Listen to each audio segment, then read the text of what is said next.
How to create YouTube channel on Android. Hello everyone, welcome back to our channel. So let's dive right in without wasting any time. Also make sure to watch this video till the end. So first of all, open up YouTube application on your device.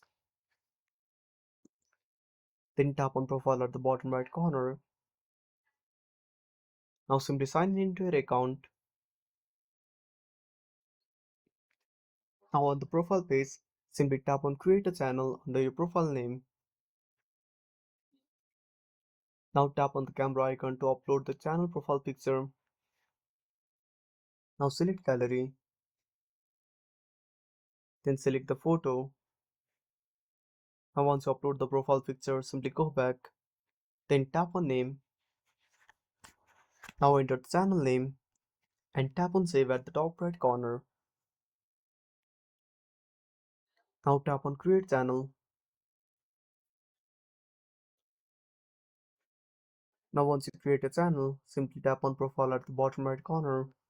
Simply tap on view channel. Then tap on create to upload new contents.